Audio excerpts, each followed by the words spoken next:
Bonjour à tous, voilà, je me présente, c'est Benoît. Aujourd'hui, je vais vous présenter donc un site internet.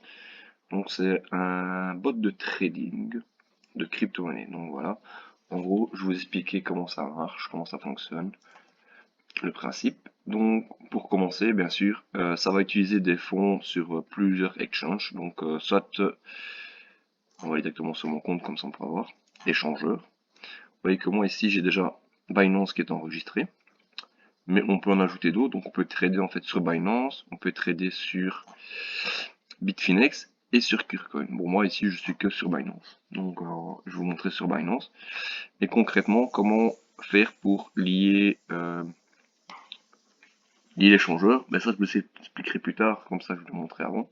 Possiblement vous cliquez ici, vous sélectionnez Binance, donc voilà, je mets Bitfinex parce que Binance on sait jamais. Vous allez sur Binance pour créer la clé API. Vous mettez la clé API, puis là sur Binance vous donnez la clé secrète de l'API, vous mettez, et vous devez copier l'adresse IP en fait de Wallinvest sur Binance. Et après vous faites tout machin, vous faites ajouter et ça va ajouter l'échangeur. Mais ça je vous montrerai après. Mais pour vous montrer maintenant, je vais vous montrer comment ça fonctionne. Donc en gros, il faut que vous ayez en fait sur Binance des USDT. Donc moi vous pouvez voir que j'ai encore disponible 951 USDT, c'est-à-dire qui sont là mais disponibles encore 426. Donc ici, on va générer des sacs. C'est quoi des sacs? En fait, les sacs, c'est... Donc par ici, j'ai créé un sac au mois de décembre et un sac au mois de janvier. Et donc les sacs, en fait, ça crée automatiquement des bots. Vous pouvez voir que ici, j'ai 30 potes et là, j'en ai 67. Donc en tout, j'en ai 97. Donc on va créer un nouveau sac pour ce mois-ci. Donc on va appeler le sac... On va créer un sac automatique.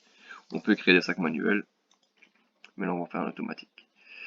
En faisant en automatique, ça va générer en fait des bots par rapport aux meilleures paires qu'il y a eu sur le mois dernier. Donc c'est-à-dire les meilleures paires qui ont le plus performé. Et du coup, ils vont vous créer 30 bots au maximum. Donc là, par exemple, je compte mettre donc 400 USDT.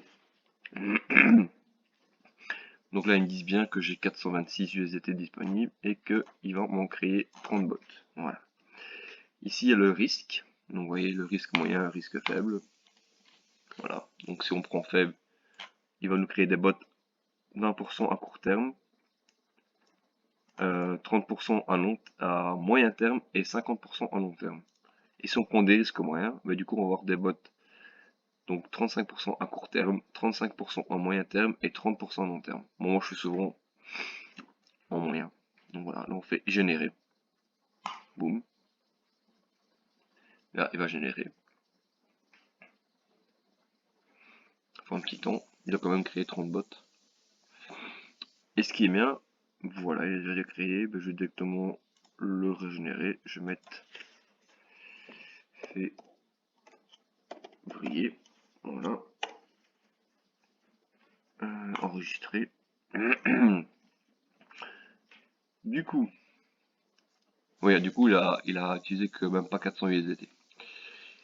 Du coup, on ouvre, et du coup, on voit tous les bots qu'il a créés. Donc, vous pouvez voir qu'il avait créé 30 bots. Et donc, comment ça se passe? Donc voilà, il a donc alloué 13,33$ pour chaque bot. Et donc, à chaque fois, ils disent bien, donc ça va faire SAND vs USDT, LRC vs USDT, ONG vs USDT, et ainsi de suite, vu qu'on a demandé de faire tout en USDT. Voilà. Et donc sur chaque bot, on peut rentrer dedans. Donc c'est-à-dire que ce bot-ci, ça va trader pour 13,30$, 33 sur le SAD et USDT. C'est-à-dire qu'il va analyser le cours. Donc là, c'est un émissif, oui. Il faut savoir qu'il y a trois... oui, on le voit. Donc il y a trois modes. Il y a l'Ifinoku, il y a le MSI et il y a le Diabolo. Il faut savoir que les bots Diabolo, ce sont des bots plus agressifs. Donc ils vont acheter plus rapidement, vendre plus rapidement. Le émissif, c'est du moyen. Bon, il va acheter moins rapidement et vendre moins rapidement. Et l'Ishinoku, c'est vraiment un qui attend. Donc il va acheter très très lentement et vendre très très lentement. Donc il va vraiment attendre de bien vérifier le cours avant de pouvoir acheter ou vendre.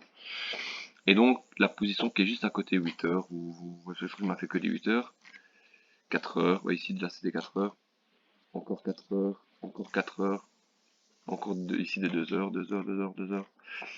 Voilà. Et du coup, comment ça se passe? Ben, en gros, quand vous allez voir le cours sur Binance, par exemple si je fais ceci,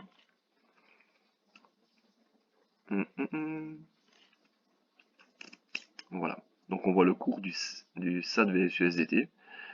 Mais du coup, vous voyez qu'ici il est mis en 4 heures. Donc en fait, il regarde ce graphique-là pour pouvoir voir s'il peut acheter ou vendre ou prendre des positions sur le bot, quoi, simplement. Et du coup, il fait ça pour chaque transaction, comme vous voyez ici. C'est chaque fois des bots différents. Donc ça veut dire que vous pourrez très bien créer le même bot, mais en émissif 8 heures, puis en émissif 4 heures, en émissif 2 heures, pour avoir différents graphiques et différents bots qui pourraient acheter à plusieurs moments. Ça c'est le premier truc. Après, modifier le robot. Du coup, dedans, on peut voir ici que si on veut, on peut mettre un double achat. Donc si on met un double achat, il va nous dire qu'il va nous remettre donc un bot à 26 $. Donc ça veut dire qu'en gros, il va acheter une première fois. Mais si le bot descend en perte, parce que la crypto-monnaie perd de la valeur, mais il va pouvoir reprendre une autre position en sachant qu'il ne prendra pas une position avant au moins 3 bougies de l'intervalle. Donc c'est à dire que là, comme c'est un EVIS 8 heures, il ne prendra pas de position avant au minimum 3 fois 8 heures, donc avant au moins une journée. Et que si c'est seulement intéressant, c'est-à-dire que les bots n'achètent pas directement tous les mots en route. Il faudra des fois entre 24 heures et 48 heures avant de commencer à pouvoir acheter.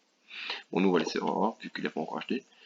Puis ce qui est bien, c'est que avec le bot ici, tu peux demander, par exemple, voilà, s'il accumule des USDT, et si vous voulez plutôt accumuler la crypto-monnaie du bot. Voilà, moi, pour ma part, je préfère accumuler des USDT, ça me permet de pouvoir recréer d'autres bots derrière. Puis, le réinvestissement des gains. Donc, par exemple, l'investissement des gains, ça veut dire que s'il fait par exemple 1 euro de vente sur cette paire-ci, il va réinvestir 50% des gains, donc 50 centimes. Bon, moi, pour ma part, je n'investis pas 50, mais 30%. Et après, tu as plusieurs gestions de pertes. Donc la première, c'est sans rupture de perte, c'est-à-dire qu'il va, il achète, il vend lui-même, il ne faut pas s'en occuper. Puis couper les pertes en fonction d'un pourcentage. Même chose, c'est-à-dire que tu peux lui dire à partir du moment qu'il fait au moins 5% de perte, il vend par exemple. Voilà. Après, il y a garder la mise de départ, ça veut dire que quand il va acheter, mais il va attendre que ça fasse une petite montée au minimum pour pouvoir au moins récupérer les frais d'achat de vente du bot. Et après, ça veut dire qu'il va bloquer et il va laisser faire le bot jusqu'au temps qu'il vend. Puis tu as le mode que moi j'utilise tout le temps, c'est sécuriser les gains. Donc ça veut dire que dès que le bot a fait par exemple un pourcentage, mais tu demandes de sécuriser un tel pourcentage. Donc par exemple, ici moi je mets souvent un 1%. Pourquoi? Parce que comme ça, dès que il a sécurisé, il veut dire qu'il y a au moins 2% de plus-value sur le bot, il sécurise 1%.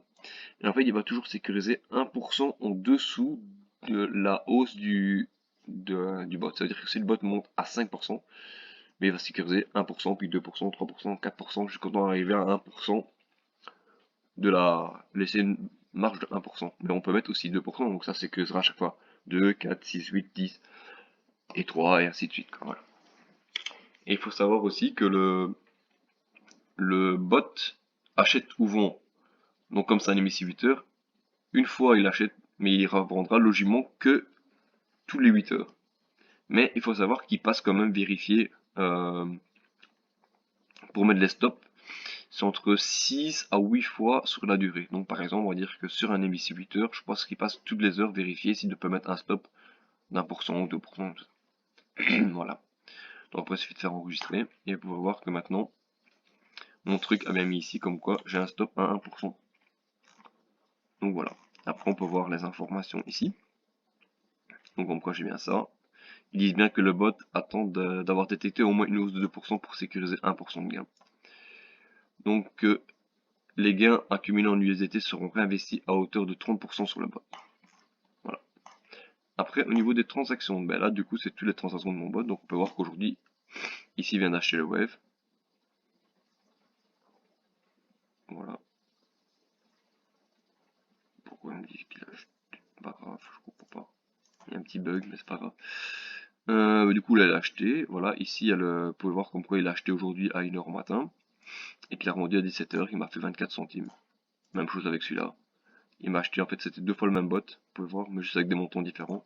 Donc ici, c'est un bot à 12-13 $, ici c'est un bot à 30 $. Donc vous pouvez voir qu'elle m'a fait 24 centimes, là m'a fait 60 centimes. Voilà, à chaque fois 2%. En fait, c'est 2% sécurisé, mais comme il perd 0,15 à chaque fois pour les frais de Binance, du coup, ça que j'ai 1,85. Là, vous voyez pouvoir voir, il m'a encore fait, là, il m'a fait un 4%, ici, il m'a fait un 3%. Voilà. Ce que je peux vous montrer d'autre, donc ici, en gros, qu'est-ce que qu'est-ce qu'il y a comme frais de la plateforme? Donc ça, je peux vous le montrer ici dans mes factures. Donc en gros, le site, donc ça c'est les gains par exemple du mois passé. Donc il faut savoir que eux, ils prennent 24% de vos gains sur la plateforme. C'est le seul, on va dire, frais qu'il y a de plateforme. C'est-à-dire que par exemple, si vous ne faites pas de vente pendant un mois, mais vous n'aurez rien à payer. Si vous faites des ventes, mais du coup, vous aurez des frais à payer de plateforme simplement. Et il faut savoir qu'il y a moins de les réduire. Vous pouvez voir comme ici. Réduction des frais de parrainage, ça veut dire que si vous parrainez des gens sur la plateforme, mais eux, sur leur facture, il y a un petit pourcentage en fait qui vous seront en fait déduits de votre facture simplement. Votre filleul ne paie rien, ça donne juste un avantage aux parrains. Pour moi, ça permet de vous aider vous à faire venir les gens sur la plateforme et ainsi de suite. Quand votre filleul sera sur la plateforme, il va inviter d'autres gens et lui aussi sera récompensé. Voilà. Je pense que j'ai expliqué pas mal de choses. Maintenant, oui, je lui ai dit que je voulais vous montrer pour lier donc la plateforme Binance, par exemple. Et comme je dis, je pourrais pas vous le montrer parce que moi, elle est déjà mise, mais je vais simplement vous montrer via ici. Donc, vous allez, ce que je vérifie, je dois toujours chercher, c'est gestion des clés API.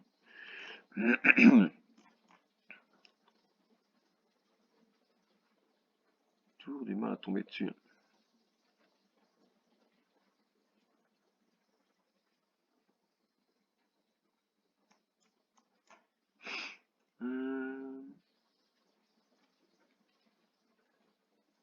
Relevé de compte, c'est pas ça.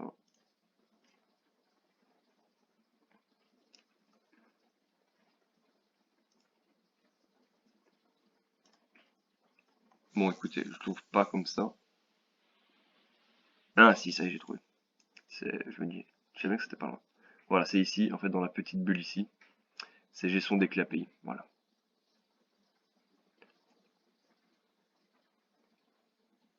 Voilà. Donc, en gros, quand vous faites, vous pouvez voir ici que voilà, Invest est bien mis. On peut modifier les restrictions. Oui, alors aussi sur Wallinvest, quand vous le faites, ils disent bien ici ce qu'il faut mettre. Donc, comme quoi qu'on peut. Euh, c'est ici? Non. Voilà, vous n'avez besoin que le droit de trading et la lecture des informations pour la clé API. Donc c'est bien spécifié. Donc quand vous faites créer une nouvelle clé API, vous datez, donc mettez, par exemple, moi je vais mettre Wallinvest 2.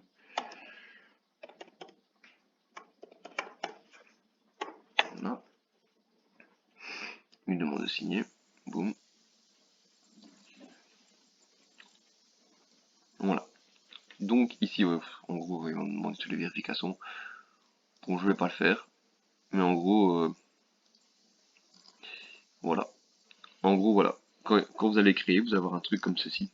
Donc là, pouvoir marquer l'API. Ça vous servira à rien parce que tant que vous n'avez pas la clé secrète, vous ne saurez rien faire. Mais voilà, en fait, il faut juste activer ici permission de la lecture et activation des trading et des comptes sur marche, c'est tout. Ça veut dire qu'en gros, ils pourront simplement lire les informations qu'il y a sur votre compte et les utiliser pour pouvoir faire des achats de tokens et ventes de tokens. Donc en gros, qu'est-ce qu'il y a au Fogbot? Il faut surtout pas activer les retraits, seulement ils pourront retirer l'argent. Et même chose là-dessus. Ni le reste. En gros, il n'y a que les deux premiers activés. Et alors, ils disent bien ici restreint, accès avec une adresse IP. Donc, ce que je vous dis, là, j'ai mis l'adresse IP. Ben, c'est l'adresse IP que je vous ai dit quand vous créez ici, c'est celle-ci. Voilà, qu'il faut mettre. Et en gros, vous mettez l'adresse IP donc, qui est là, le code secret qui est là, on met tout ici et on fait enregistrer. Voilà. Voilà, je pense que je vous ai assez bien expliqué. Bah, pour vous aider, si vous voulez m'aider à continuer ma chaîne, vous pouvez simplement vous abonner et alors je vous mets le lien de parrainage de Wallinvest, ça pourra m'aider aussi pour ma chaîne d'avoir des petits financements. Voilà, si vous voulez d'autres informations, n'hésitez pas, je vous en donnerai sur Wallinvest. Merci à vous, à plus tard.